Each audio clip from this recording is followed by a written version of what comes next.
Fortress of Gold. Marcus Everett stood at the window of his penthouse suite, watching Zurich glitter beneath him like the empire of digital assets he'd built from nothing. 41 years old, with sharp features that photographers loved to capture in dramatic shadows, he'd graced more magazine covers than he cared to remember. Forbes called him the Digital King Midas. The Wall Street Journal dubbed him the man with the silicon touch. But in private, his executive team had another name for him, the Machine.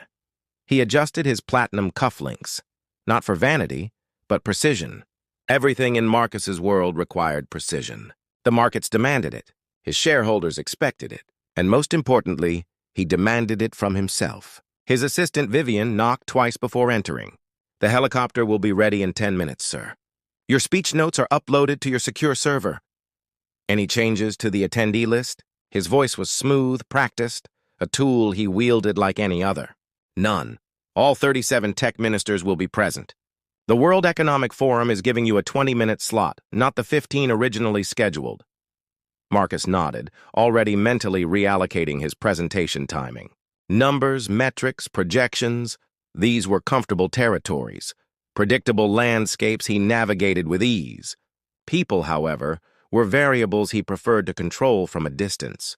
"Your blood pressure medication is in your briefcase pocket," Vivian added carefully. Marcus shot her a look that would have silenced most employees. "That won't be necessary." "Dr. Reeves insisted." "Dr. Reeves works for me, not the other way around." He closed the conversation with finality, turning back to the window.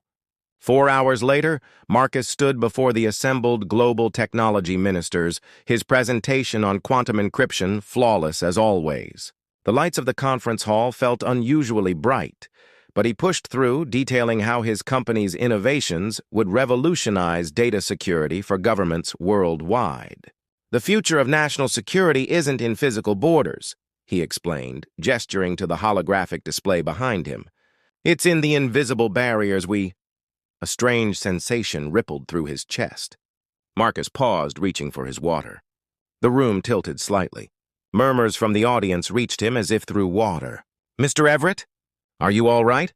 The moderator's voice seemed distant. Marcus straightened his tie, determined to finish. "As I was saying, quantum encryption represents the final frontier in—" The second wave hit harder.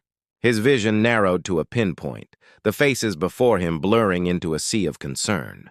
Marcus Everett, the man who had never shown weakness, who had built a $78 billion empire through sheer will, felt his knees buckle beneath him. He was unconscious before he hit the stage. When Marcus awoke, the antiseptic smell told him he was in a hospital before he even opened his eyes. The room was private, elegant, clearly not a standard facility. A discreet monitor beeped softly beside him. "Stress-induced collapse exacerbated by untreated hypertension," a woman's voice stated matter-of-factly. "Your assistant mentioned you've been ignoring your medication regimen." Marcus turned to find a woman in her mid-30s standing at the foot of his bed, reviewing a tablet. Her dark hair was pulled back in a practical knot, her white coat impeccably pressed. Something about her demeanor suggested she was not easily impressed, not by wealth, not by power, not by reputation. "I need my phone," he said, his voice rougher than intended. She looked up, meeting his gaze directly. "You need rest, Mr. Everett. You're at Clinique des Alpes. I'm Dr. Josephine Thorne, and I'll be overseeing your care during your stay." "There won't be a stay. I have meetings in Singapore tomorrow." Dr. Thorne placed the tablet down. "You collapsed from extreme exhaustion and dangerously high blood pressure. Your body just forced the break you wouldn't give it. Consider this an involuntary vacation." Marcus narrowed his eyes. "Do you know who I am?" "Yes," she replied simply. "You're my patient." For the first time in years, Marcus found himself without an immediate retort. This doctor spoke to him not with the reverence of employees or the calculated flattery of business partners, but with the straightforward authority of someone who dealt in non-negotiable truths. 3 days, she continued. "Minimum. Your assistant has already rescheduled your commitments." Anger flared, but exhaustion won. "Fine, but I need minimal disruption. No parade of staff, no medical students, no unnecessary interactions." Dr. Thorne nodded once. "I'll be your primary physician. We respect privacy here. It's why people like you choose us." She moved toward the door, then paused. "One more thing, Mr. Everett. The medication isn't optional anymore. Neither is rest." As she left, Marcus stared at the ceiling, feeling something unfamiliar beneath his frustration. In a world where everyone yielded to his demands, Dr. Josephine Thorne had just drawn a boundary he couldn't cross with money or influence. For a man who controlled everything, this loss of command was more unsettling than the collapse itself. Behind white walls, Dr. Josephine Thorne had mastered the art of professional detachment years ago, in field hospitals where emotional involvement meant risking your ability to function. Yet something about Marcus Everett's case irritated her in ways she couldn't entirely justify. Perhaps it was the way he treated his body like an inconvenient vehicle for his ambition, or how he barked orders at the nursing staff as if they were his corporate underlings. "Your blood pressure is still elevated," she informed him on the second morning, reviewing his chart. "And your cortisol levels suggest chronic stress patterns that predate your collapse." Marcus barely looked up from the tablet he'd somehow convinced someone to smuggle in for him. "Noted." Josephine reached over and dimmed the screen. "This isn't a suggestion, Mr. Everett. Your body is sending distress signals that you've been ignoring for years." Finally, he met her gaze. "Doctor, I appreciate your concern, but I've built my life around pressure. It's the environment I thrive in. Is that why you're here?" she asked pointedly. Their standoff was interrupted by a soft knock. A nurse entered with medication, which Marcus reluctantly accepted under Josephine's watchful eye. "I've scheduled you for an additional cardiac workup," she said, making notes. "And you should know, I've instructed the staff not to enable your workaholic tendencies." "You've confiscated my property," he stated flatly. "I've regulated it. 4 hours of work access per day. Maximum." She gestured to the window, where sunlight streamed across the Alps. "There's a world outside your digital empire. Mr. Everett, perhaps getting acquainted with it might benefit your recovery." That evening, Josephine found Marcus standing on the private balcony adjoining his suite, staring at the mountains as if they were foreign objects he couldn't categorize. She approached with his evening medication. "Beautiful, isn't it?" she offered, following his gaze to the sunset painting the peaks in gold and crimson. "Inefficient," he replied. "All that space, producing nothing but scenery." Josephine laughed, a genuine sound that seemed to surprise them both. "That might be the most uniquely cynical response to the Alps I've ever heard." A faint smile touched his lips. "I specialize in unique perspectives. It's how I built Quantum Matrix from nothing." "I know," she said, handing him the medication. "I looked you up after our first meeting." He raised an eyebrow. "Professional curiosity?" "Something like that." She leaned against the railing. "The boy genius who coded his first security algorithm at 14. Full scholarship to MIT. Turned down acquisition offers from tech giants to build your own empire. It's an impressive story." "You sound skeptical." "Not of your achievements," she clarified. "But success stories like yours always make me wonder about the chapters they leave out." Marcus swallowed his pills, his expression unreadable. "Some chapters aren't for public consumption, Doctor." "Fair enough." She turned to leave, then paused. "Tomorrow morning I have rounds at 6, but I'm recommending you try breakfast on the East Terrace. The view is worth the early hour." "Is that a medical prescription?" There was the faintest trace of humor in his voice. "Consider it a strong suggestion from someone who knows what burnout looks like from the inside." His eyes narrowed slightly. "What do you mean?" Josephine hesitated, then said simply, "Before I came to Clinique des Alpes, I spent 5 years with Doctors Without Borders in conflict zones. I know something about pushing beyond limits." The information seemed to recalibrate something in Marcus's assessment of her. "Syria?" he guessed. "Among others." She didn't elaborate further. "Good night, Mr. Everett." To her surprise, Marcus appeared on the East Terrace the following morning, dressed in casual clothes that still managed to look expensive. He acknowledged her with a nod as she finished her coffee before rounds. "You were right about the view," he admitted, gazing at the mountains bathed in dawn light. "I'm usually right about most things," she replied with a small smile. It comes with the medical degree." Their exchange was interrupted by Josephine's phone. Her expression changed as she read the message, a shadow crossing her features. "Problem?" Marcus asked. "Nothing relevant to your care." She stood, composing herself. "I have to check on another patient. Enjoy your breakfast, Mr. Everett." Midnight confessions. By the 5th night of his stay, Marcus had developed an unexpected routine. After dinner, he would walk the clinic's gardens, then read actual books instead of financial reports until Josephine completed her final rounds. Their conversations, which had begun as terse medical updates, gradually expanded into discussions that stretched well beyond the professional. "You're avoiding my question," Marcus said, seated in an armchair as Josephine checked his blood pressure. "What made you leave emergency medicine for this gilded cage?" She removed the cuff, noting his improved reading with satisfaction. "Burnout, like I said." "That's the official story," he countered. "I recognize deflection, Josephine. I perfected it in boardrooms across 4 continents." She met his gaze, evaluating something. Then she sat in the chair opposite him. "Thomas Reynolds was my fiancé. He was a surgeon with my team in northern Syria. 3 years ago, the hospital where we worked was bombed. 16 people died, including Thomas." Marcus stayed silent, giving her space to continue. "I stayed in the field another year, working twice as hard, as if saving more lives could somehow balance the ones we lost." Her voice remained steady, clinical almost. "Then I collapsed during a 14-hour surgery. Not unlike you at your conference." "So you came here," Marcus concluded. "As a temporary measure, 6 months to recover," the director said. She glanced around the elegant room. "That was 2 years ago. And the refugee child I heard about? The one you're treating now?" Surprise flickered across her face. "Hospital gossip travels fast." "Information is my business," he replied. "The child?" Josephine sighed. "Amina, she's 7. Congenital heart defect similar to what my younger sister had. I arranged for the clinic to take her case pro bono."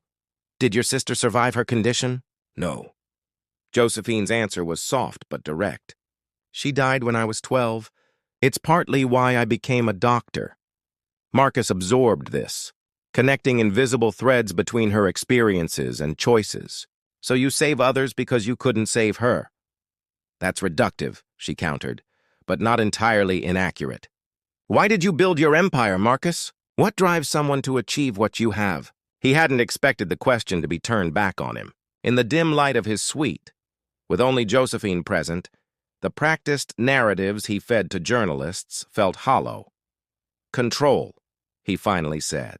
"When you grow up with nothing, powerless against circumstances, you either accept that fate or you reject it completely." "And you rejected it." "My mother left when I was 8. My father drank himself to death by the time I was 16. The words emerged without the careful editing he usually applied. "Foster care taught me that people are unreliable. Systems can be predicted, manipulated, improved. So I built better systems. And insulated yourself within them," Josephine observed. Marcus didn't deny it. "Vulnerability is inefficient. Is that why you've never married?" "No long-term relationships in any of the profiles I read," says the woman who hasn't replaced her engagement ring in 3 years, he countered, nodding toward the faint tan line on her finger. Their eyes met in mutual recognition. 2 people who had built different kinds of walls for similar reasons. "What was Thomas like?" Marcus asked, surprising himself with his interest. A genuine smile warmed her face. "Brilliant, stubborn, laughed too loudly in quiet places. He could perform complex surgeries for hours but couldn't cook pasta without burning it." "You still miss him?" "Every day," she admitted, "but differently now. Grief changes shape over time if you let it." "I wouldn't know," Marcus said. "I've never lost someone I couldn't live without." "Never loved someone that deeply?" she asked. "Never allowed it," he corrected. They talked until well past midnight. The boundaries between doctor and patient temporarily dissolved. Josephine shared stories of medical school, of the children she'd saved in refugee camps, of Thomas's terrible jokes that somehow always made her laugh. Marcus revealed his early struggles coding in a public library because he couldn't afford a computer. The ruthless competition of Silicon Valley, the emptiness of success without connection. When Josephine finally stood to leave, Marcus realized hours had passed without him checking the time once, a first in his meticulously scheduled existence. "Your numbers are improving," she said, resuming her professional tone. "But your insomnia isn't helping. Try to actually sleep tonight. Will our conversation be in your medical notes?" he asked. She paused at the door. "No, Marcus. Some conversations exist outside official records." After she left, Marcus stood by the window, feeling strangely unburdened. In the moonlight reflecting off distant glaciers, he considered how easily Josephine had bypassed defenses that had repelled everyone else for decades. Part 4. The chapel's echo on. The 10th day of his stay, Marcus realized he was no longer counting the hours until his release. His restlessness had been replaced by an unfamiliar calm. His irritation with the clinic's restrictions transformed into reluctant appreciation for the forced pause in his relentless pace. "Your blood work shows significant improvement," Josephine informed him during morning rounds, studying his chart with evident satisfaction. "The medication is working well and your stress markers are down considerably." "So I'm cured?" he asked, knowing the answer already. She gave him a pointed look. "You're stabilized. Cured would require lifestyle changes we both know you're not planning to make." "Perhaps I'm more open to change than you think," he replied.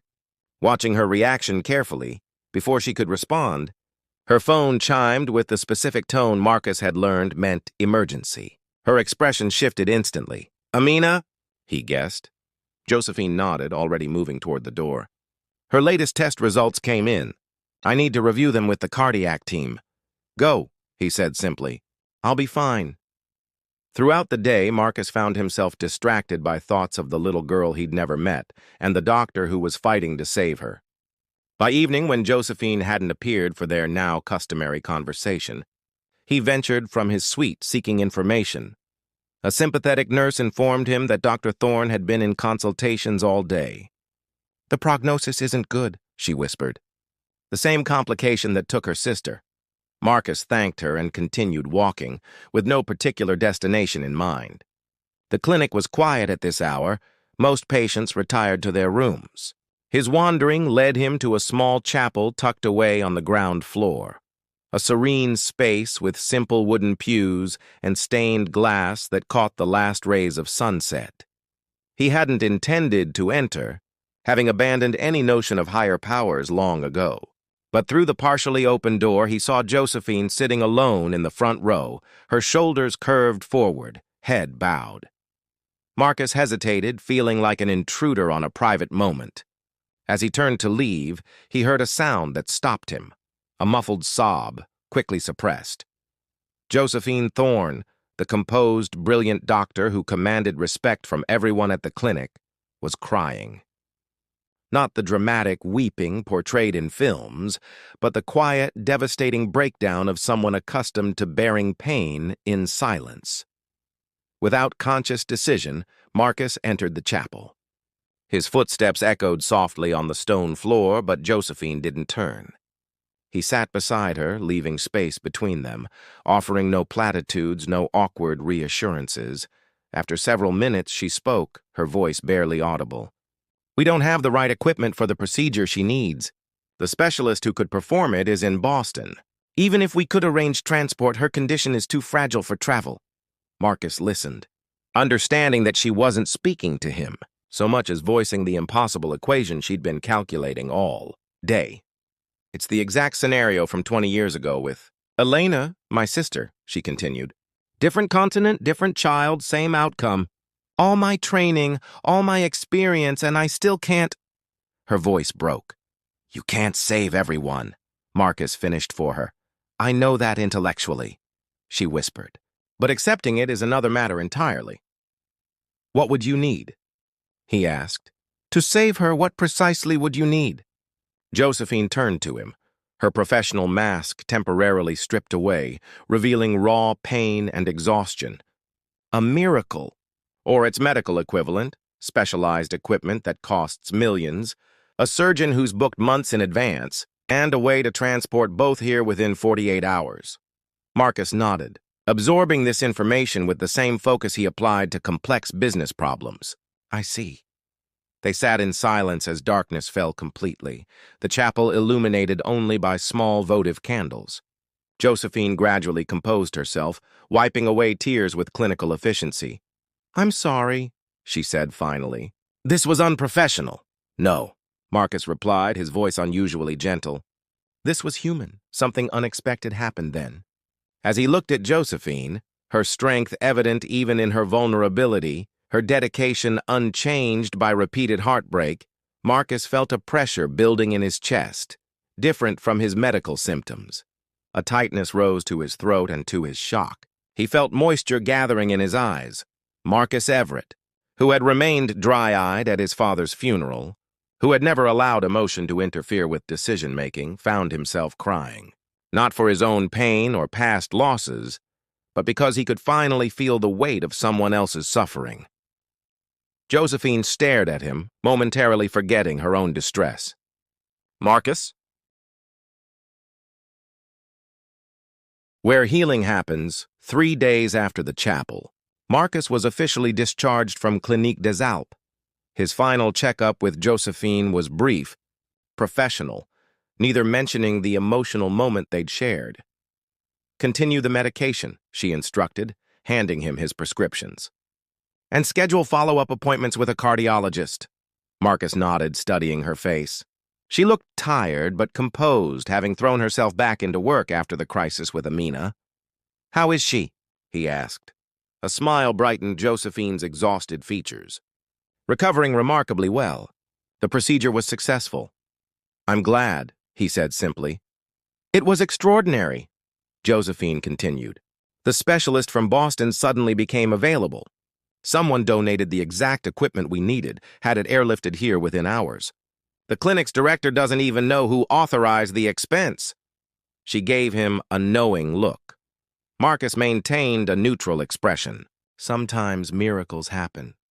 Sometimes billionaires happen, she corrected softly. Why, Marcus? He considered his answer carefully. Because I could. Because it mattered to you. Because for once my resources could serve something beyond market expansion. Thank you isn't adequate, she said. Then don't thank me. He extended his hand formally. Goodbye, Dr. Thorne. She took his hand, her grip firm and warm. Goodbye, Mr. Everett. Marcus Everett disappeared from public view after leaving the clinic. Quantum Matrix announced he was taking a sabbatical for health reasons, triggering temporary market fluctuations that stabilized when interim leadership proved competent. For 6 months, financial publications speculated about his whereabouts. Some reported he was developing new technology in isolation. Others suggested a secret rehabilitation facility. None guessed the truth, that Marcus Everett was systematically reorganizing his life around principles that couldn't be quantified on balance sheets.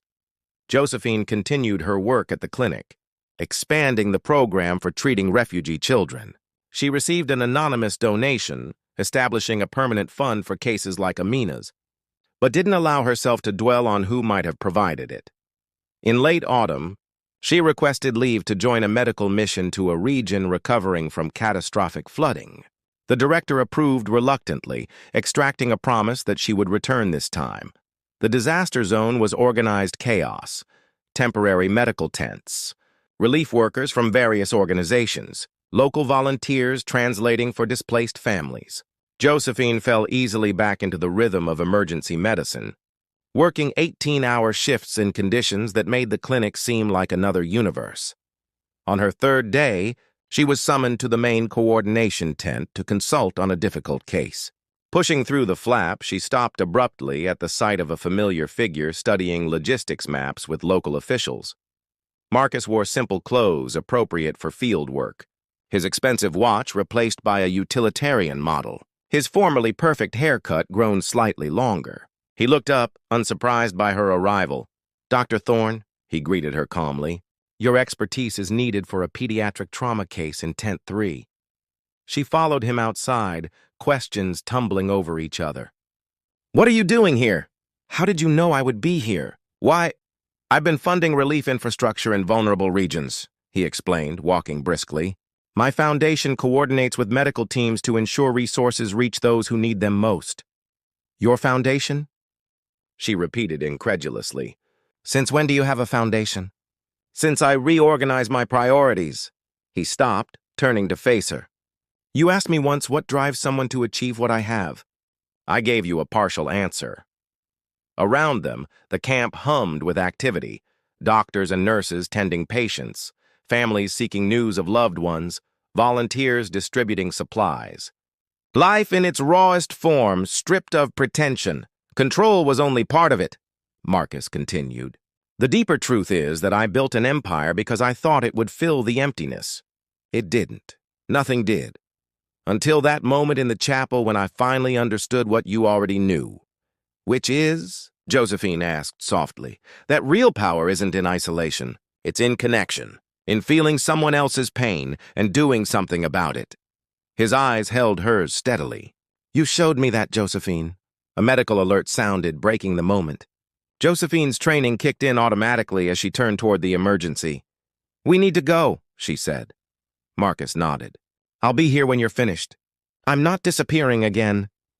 Hours later, after stabilizing the injured child, Josephine found Marcus helping distribute supplies. They walked together through the quieting camp as evening fell. Why here? She finally asked. Why now? Because this is where healing happens, he answered simply. And because I wanted to be near you. She studied him carefully. This is quite a transformation for someone who once called mountains inefficient. A genuine smile, something rare from the former Marcus, brightened his face. I'm learning to appreciate inefficient things, beauty, compassion, feelings. And what do you feel? She asked. Everything, he admitted. For the first time in decades. It's terrifying and exhilarating, Josephine's expression softened. It doesn't get easier, you know. Feeling everything? I don't want easier, Marcus said. I want real. As night settled over the camp, they sat together outside her tent, planning medical logistics for the coming days.